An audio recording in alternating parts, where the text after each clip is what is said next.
Knockout Legends in the building. Like, comment, and subscribe. So today I'm going to play a clip of Froch by Carl Froch with Froch on Fighting, and he has a special Q&A, and somebody calls in called Anthony to ask him a question. So I'm going to play the clip and then I'm going to chop it up right after. So with no further ado.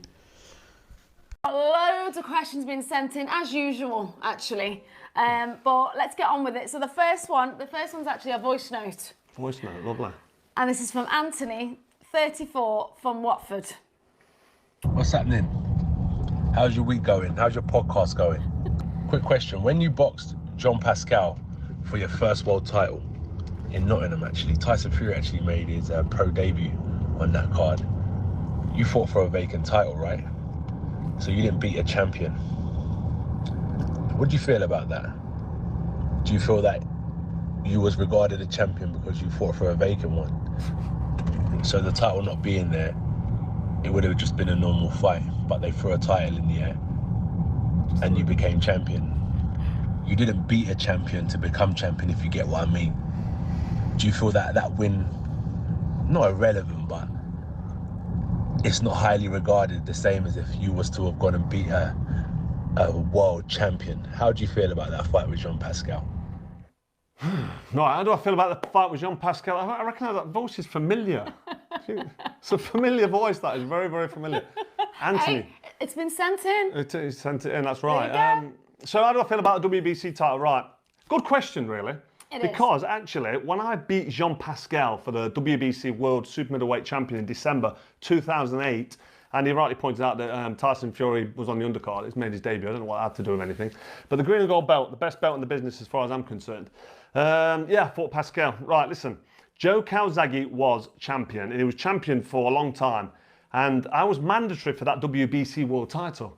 And Calzaghe made me wait until the final hour, the final day he vacated. Because he didn't want to fight me.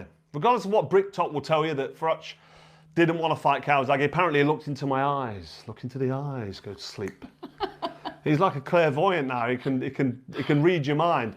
He says, I didn't want to fight Calzaghe. Listen, I was mandatory for the WBC title. I wanted to become world champion. I'd fight any man. Everyone knows that about me. So to say I didn't want to fight Calzaghe for me is bullshit. But we have to go with it.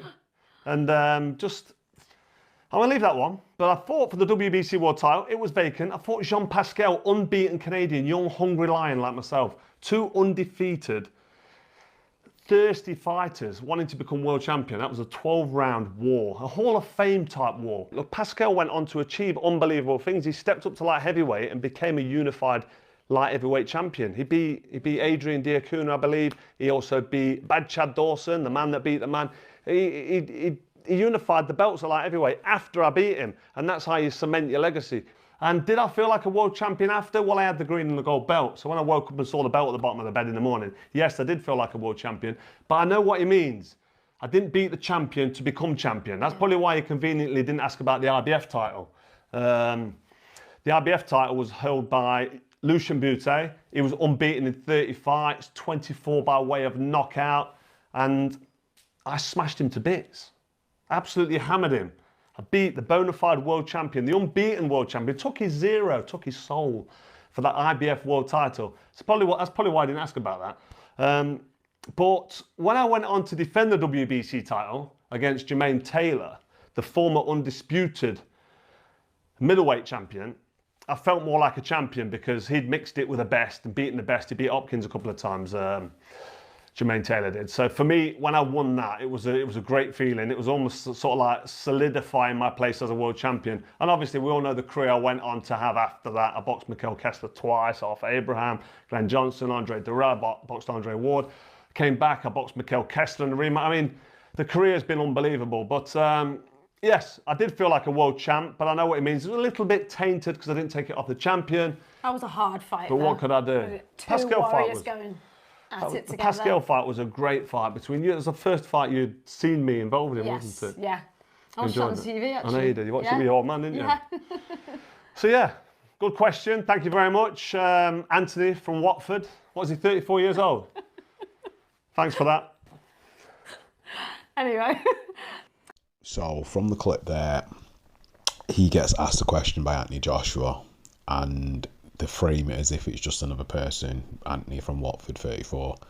And the question Anthony Joshua asks is pretty good because he's critical, but he's also respectful in the sense that he's using Carl Froch's logic against himself by asking, you know, because you didn't fight a world champion and take the belt off a world champion at the time when you fought Jean Pascal, and it was for a vacant title, do you feel that the public and other boxing people and boxing fans think that it diminishes your actual win because you didn't beat a champion? And did you not actually feel like a champion because you didn't beat a world champion? Because remember, Anthony Joshua took the heavyweight title off Charles Martin. Now, a lot of people say that Eddie Hearn bought the title, but at that time Charles Martin was undefeated and he was knocking people out and he was dangerous. People classed him as dangerous.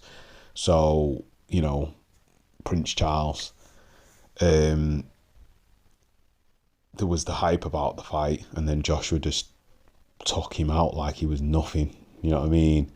So what Joshua's doing there is doing a compare and contrast. So he's saying, compare my first win for a world title versus yours. And I think it burned Carl Froch a little bit because you could see he was uncomfortable when he was listening to what was said. He was rubbing his face, little facial gestures. Even Rachel looked uncomfortable because she started playing with her hair. It was funny. And his facial features, he looked stressed and emotional based off what was being said, because that's the thing with Froch. You see it in his face. It's like when he got into it with George Groves, and George Groves got into his head. A lot of things burnt Froch, you know. It's like he couldn't contain himself. I think because he's that much of a emotional person, even though he tries to pretend he's not, and he likes to give banter out and give out stick, he can't really take it when you put it on him and it's the truth. It shows in his face. You see it. His emotions are highlighted there. They're there to see. And, you know, at one point, it looked like he did actually want to cry. He looked kind of like stressed to the point where he either start screaming or flipping, have an emotional outburst. But anyway, with the rest of the question that goes on, and then he has to answer the question, he gives his own candid version of an answer, and he tries to be humble about what he's saying and whatever, but the answers are non sequitur because he doesn't really answer the question honestly, and then he only kind of like glosses over it and then goes to the part where when he fought Lucien Butte, then that kind of brought his profile back up, and also then obviously the other people who went on to fight. But you can see there's also a little bit of a emotional response when he's mentions Mikhail Kessler, because he rubs his eyebrow because he kind of feels sore over the first loss. Yeah, even though he avenged it, that for him's a kind of sore subject, Mikhail Kessler. You can kind of see it, you know. The other fights, he doesn't really have any kind of response to them. He just glosses over them because of the tournament, the Super 6 tournament. But anyway, it kind of serves him right because Joshua threw shots in a subtle way and kind of diminished his ego in the sense that he likes to talk about Hall of Fame, or he's done this, he's done that, and blah blah blah blah blah. You know, he likes to blow his own trumpet, so it diminished one of his achievements, probably his first achievement.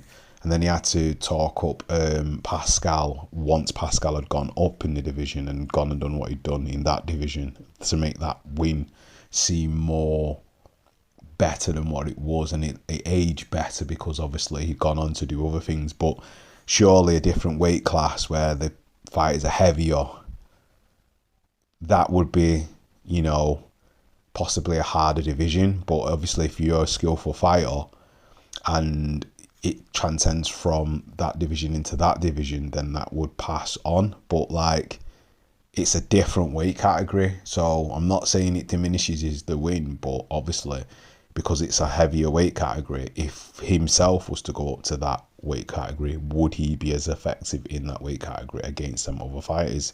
It's highly probable, because maybe his chin wouldn't actually be able to take the punishment at that weight, and he may actually get knocked out completely. Because don't get me wrong, you know, he's never been knocked out, but he's been knocked down. And obviously if he's been knocked down in the division he's in, there's a high probability going into that division where the guys are heavier, that if somebody hits him, which they will, because, you know, he didn't really have a guard, he may actually not get back up. So you can say it makes that win over Pascal good to a certain degree, but because it's a heavier weight class, isn't Pascal's wins in that weight class down to himself, not really down to the fact that you beat him and he was that good, but just down to the fact that obviously maybe he'd been at that weight class for too long and he was weakened, and he needed to go up because he needed to put on more weight because he couldn't make weight anymore. So when you fought him, he was weakened. I'm not saying it's an excuse, but there is that aspect inside of things, possibly. But anyway, what are your thoughts on Carl Froch's response? Do you think it serves him right? A bit of humble pie there that's been served out to him by Joshua. Or do you think he is right in his answer that Pascal has aged, that win has aged well over the years, and it kind of re-establishes who he was? And even though he didn't beat Pascal, who was the world champion at the time, and it was for vacant and for the belt, and both of them had to fight for it, that obviously the win has aged well over time, but also sort of diminished his so-called legacy in his first world title bout. So leave your thoughts in the comment section, like, comment and subscribe, and that is another one from the one and only Knockout Legends. Peace.